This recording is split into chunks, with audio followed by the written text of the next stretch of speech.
What is going on, everyone? My name is JX, and welcome back to the channel. Today, I have another update to the State of the Battle Round map, and man, I am super excited because Shang-Chi and Mr. Negative joined the game, and they kind of shifted around my predictions. So originally, if you don't know, on the bottom left, next to Elsa Bloodstone and then Humans, I actually put Shang-Chi and the Mandarin with the MCU, but that's not what happened in the game. We actually got Shang-Chi and Mr. Negative, two comic characters, instead of the MCU versions. And I put them next to the Defenders. And this Defender spot has kind of been bugging me for years because it's actually been on the State of Battle map for the past 2 years. If you go back to the 2019 maps, it's literally still there.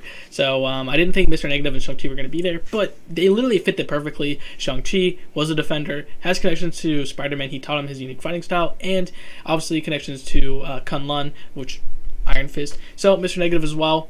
He's like pretty much a Spider-Man villain, also a Defender's villain because he's a crime boss in Chinatown. It's literally freaking perfect. Like I could not put them anywhere else. But yeah, so anyways, moving below them is still Spider-Man 29 and Spider-Man Noir.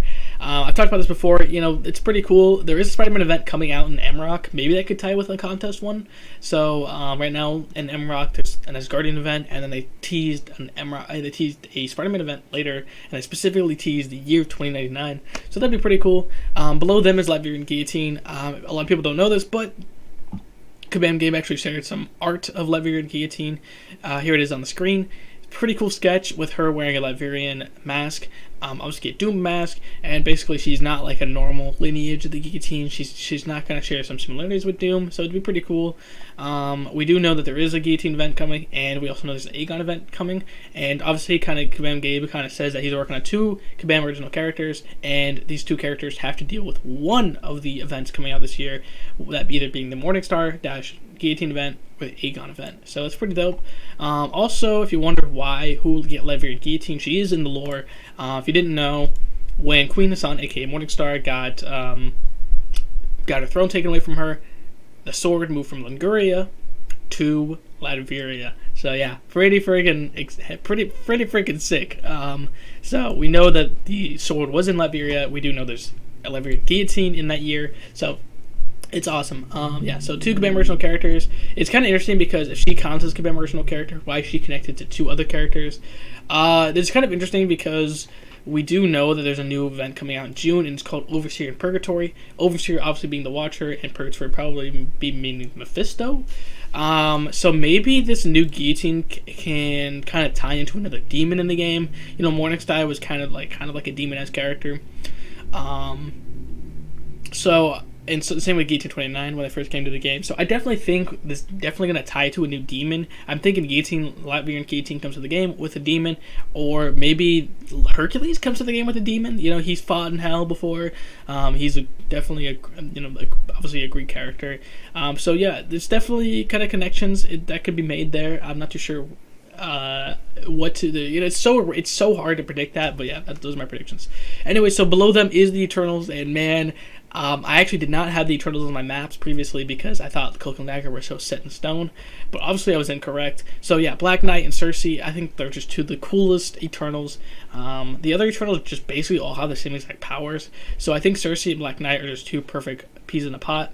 And we finally have confirmation here. Let me get it on the screen. We have confirmation that that Kabam do have access to the MCU suit. Something that the community has kind of looked at is looking at Scarlet Witch, the new one, the current one. She's the comic version. She's not the MCU version. And looking at Shang-Chi again, he's not the MCU version. He's the comic version. So it's been a theory that maybe because of all the delays, all the secrecy of trying to keep everything together at Marvel Studios, maybe they're not releasing the stuff to Kabam. And even in like Marvel Strike Force, not Marvel Strike Force, Marvel Future Fight, the Wanda and White Vision came to the game 4 months after the show. So it's something like maybe we will see something, and we already know White Vision is in the game, in the contest, or at least a version of him. Obviously, I've made fan art of them, so we'll see what happens there. But yeah, we got these 2 new profile pics in the game: Vision Television, Wanda Television. I'm surprised they didn't call it like WandaVision, WandaVision, combine it. But yeah, it's pretty cool. And basically, yeah, so Gabe kind of said maybe they don't have access to it. And then Gabe Frazera says, hey, we do have access to it, don't worry. And well, Shang-Chi's already been added to the game. WandaVision's already been added to the game. Loki, like basically almost all the MCU TV shows coming out this year besides Kate Bishop, are in the game already. So I don't see MCU suits coming that way. I'm pretty much saying Eternals. Like I'm thinking Eternals. I think Black Knight having his MCU look would be awesome. Same with the Cersei. I really like the MCU Eternal suit. I think they're really cool compared to the. I mean, Jack Kirby's designs are awesome, but you know, a little bit outdated. So I would love to see the modern stuff. Okay, so to the right of them is Kitty Pryde and Nimrod. I mean, I think these are set in stone. Maybe not Nimrod, but definitely Kitty Pryde. Kitty Pryde has been told. We've been told by Ben Gabe that if she does come to the game, she will definitely come with Lockheed. So pretty cool. And obviously, we had Silver Centurion come to the game, and he had these drones flying around him. So these drones could basically be in Kitty Pryde's kit. Inside of that drone, we have the dragon, Lockheed. So I think it's pretty cool. I'd love to see it in the game. We have. Yeah, I think it's awesome. I don't think it's fit anywhere else. Nimrod connected to Sentinel. So if you don't know, quick lore bits, Sentinel and Bishop has a connection because Bishop and the Sentinels come from 100 years in the future in the contest where the mutants basically enslaved everyone else. Ironic, right? And the Sentinels rose up. Ironic again. And the Sentinels rose up, defeated everyone else, and then took over the battle realm. And then they were basically given the Isosphere, I think by Sabretooth, and then they came back in time.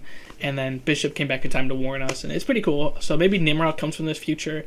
Yeah, it's pretty awesome. So anyways, yeah, let's move up the list. We have Wiccan next to Scarlet Witch and Ultron and Age of Ultron Vision.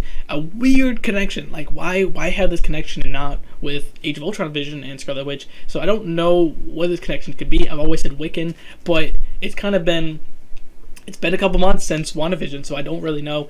Obviously, I've kind of said why I didn't split Speed, but honestly, there is still the Striker system. I think it's coming out either this year or next year, and maybe Wiccan and Speed could be one character, kind of the way like Warlock and Cypher would be, where they can be, two characters but also one character. That could be something cool I've talked about. So yeah.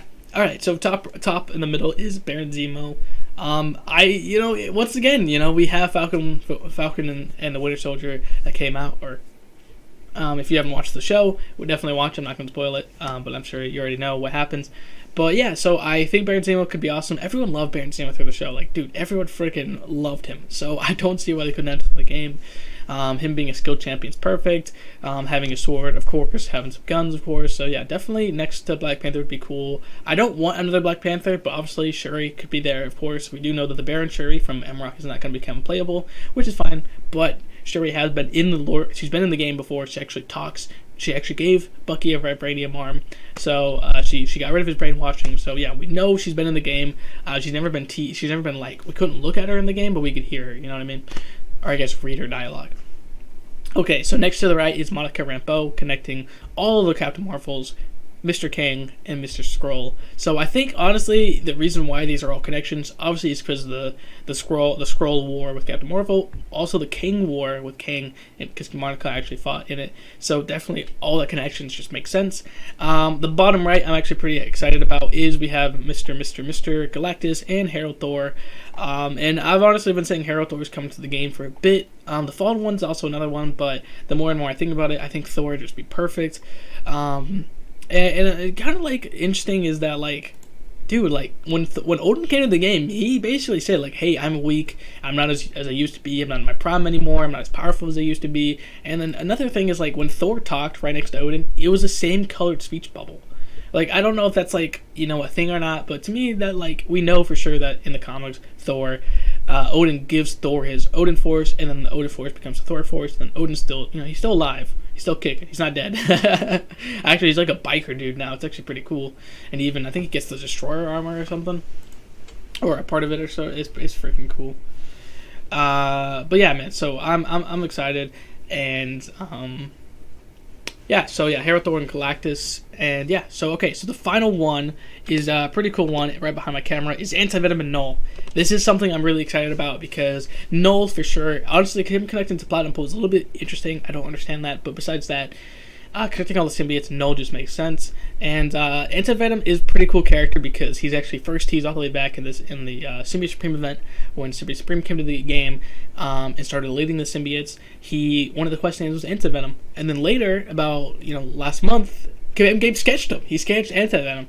And honestly, even which is even cooler is that when Mr. Negative became playable, we could see, or he's not playable, but when he entered the game, we can see that there's a freaking synergy with Venom called Healing Touch. And in the comics, when Mr. Negative touched Eddie Brock, who had cancer, he touched him, and his cancer was gone, and he became Anti-Venom. So I don't know if there's like a connection to like Venom's there because that signifies Anti-Venom, and then next to Venom is either Anti-Venom or another person with a healing touch.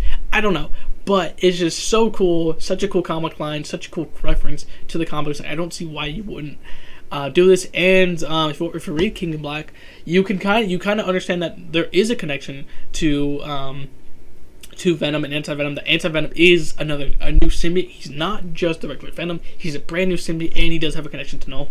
So yeah, I mean, like it's a pretty done deal in my opinion. All in the middle of the MROC events, but yeah, man, I'm just wow, I'm fascinated. I'm so excited for next month's event.